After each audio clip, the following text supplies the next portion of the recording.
10 apartment आणि कोट्यवधींचा मालक, आलिशान गाड्या आणि कोट्यवधींचं सोनं. सरकारी इंजिनियरकडे घबाडच सापडलं. एसीबीनं छापा टाकला आणि अधिकारी चक्रावले.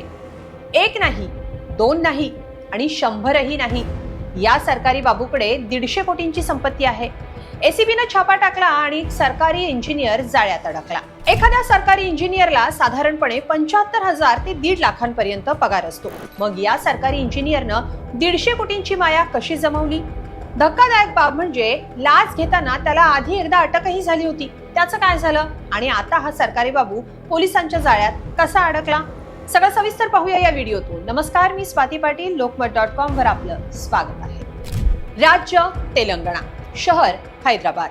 लाचलुचपत प्रतिबंधक विभागानं म्हणजे एसीबीनं एका सरकारी इंजिनियरच्या घरी छापा टाकला आणि या बातमीनं सगळ्यांचे डोळे विस्फारले. कारण हा सरकारी इंजिनियर आहे की धनकुबेर असा प्रश्न पडावा इतकी माया त्यानं जमवली होती, तीही 8 तासांची नोकरी करून. फिल्मी वाटत असलं तरी हे खरं आहे. एसीबीच्या कारवाईत अडकलेला हा सरकारी बाबू इंजिनियर आहे.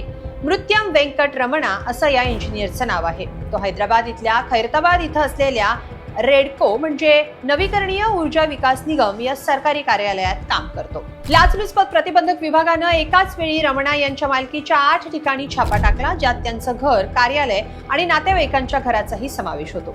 या छाप्यावेळी चक्रावून टाकणारी माहिती समोर आली.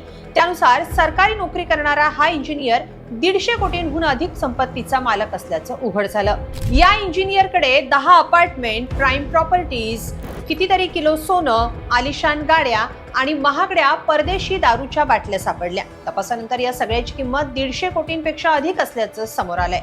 खरं तर मृत्यम व्यंकट रमणा यांच्याकडे अधिकृत उत्पन्नाच्या स्रोतांपेक्षा कितीतरी पटीनं अधिक संपत्ती असल्याची माहिती एसीबीला मिळाली होती. एसीबीने दिलेल्या माहितीनुसार भ्रष्टाचार प्रतिबंधक कायद्याअंतर्गत हा तपास सुरू करण्यात आला.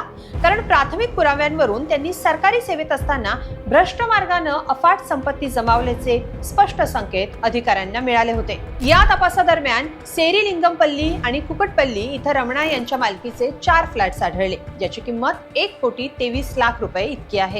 याशिवाय कुकटपल्ली इथल्या अंजनेया नगरमध्ये 4 मजली कमर्शियल इमारत सापडली, ज्याची किंमत 1,82,00,000 रुपये इतकी आहे. सोबतच सेरीलिंगमपल्लीच्या गुट्टाला बेगमपेठमध्ये बांधलेली 6 मजली कमर्शियल इमारतही रमणा यांच्या मालकीची आहे, ज्याची किंमत 2,90,00,000 रुपये इतकी असल्याचं सांगण्यात येत आहे. एसीबीच्या तपासात असंही समोर आलं की रमणा यांनी आपल्या पत्नीच्या नावावर असलेल्या 4 बांधकाम कंपन्यांच्या माध्यमातून रिअल इस्टेट आणि बांधकाम क्षेत्रात मोठी गुंतवणूक केली होती. तपास अधिकाऱ्यांच्या मते त्यांनी अंजनेया नगर, मुसापेठ इथं 10 निवासी अपार्टमेंट बांधलेत, ज्यामध्ये 20 कोटी रुपयांची गुंतवणूक करण्यात आली आहे. या संपत्ती व्यतिरिक्त अधिकाऱ्यांना 52 लाख रुपयांचे बँक डिपॉझिट, 4 कोटींचं 2 किलोहून अधिक सोन्याचे दागिने, 45 लाखांच्या 3 आलिशान गाड्या, 30 लाख रुपयांचं घरगुती सामान आणि इलेक्ट्रॉनिक उपकरणं आणि 2.5 लाखांच्या 20 परदेशी मद्याच्या बाटल्या आढळल्यात.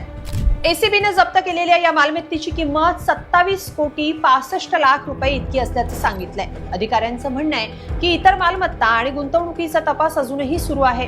रिअल इस्टेट तज्ज्ञांच्या अंदाजानुसार सध्याच्या मार्केट व्हॅल्यू नंतर ही सगळी संपत्ती 100 ते 150 कोटी रुपयांची असू शकते. आता डिव्हिजनल इंजिनियर मृत्यम व्यंकट रमणा यांच्या विरोधात उत्पन्नापेक्षा जास्त संपत्ती जमवल्याप्रकरणी गुन्हा दाखल केलाय. एसीबीनं बुधवारी त्यांच्या निवासस्थानी, कार्यालयात आणि नातेवाईक, व्यावसायिक भागीदार आणि संशयित व्यक्तींशी संबंधित इतर 8 ठिकाणी एकाच वेळी छापेमारी केली. पण रमणा यांच्या बाबत हे पहिल्यांदाच घडलंय का? तर नाही. मृत्यम व्यंकट रमणा यांच्याबाबत ही कारवाई पहिल्यांदाच झालेली नाही. याआधी 2019 साली रमणा यांना 25,000 रुपयांची लाच घेताना अटक करण्यात आली होती. त्यावेळी त्यांच्याकडे 26 लाखांहून अधिकची रोकड म्हणजे रोख रक्कम आणि तब्बल 22 लाखांहून अधिक किमतीचे सोन्या चांदीचे दागिने जप्त करण्यात आले होते आणि त्यांच्या विरोधात चार्जशीटही दाखल झाली होती. पण ते प्रकरण प्रलंबित असतानाच या सरकारी इंजिनियरकडे इतका मोठा घबाड सापडलाय की अधिकारीही चक्रावून गेलेत. आता पोलीस या प्रकरणाचा आणखी सखोल तपास करतायत, ज्यात आणखी कोणी सहभागी आहे का याचा खुलासा होऊ शकतो. पण 8 तासांच्या नोकरीत घर चालवण्यासाठी झगडणारा एक मोठा वर्ग देशात जगण्यासाठी धडपडतोय. तिथं असे सरकारी बाबू मात्र धनकुबेर असल्यासारखे माया जमवतायत. या सगळ्याबद्दल तुम्हाला काय वाटतं? कमेंटमध्ये नक्की लिहा आणि लोकमत.com ला सबस्क्राईब करा. धन्यवाद.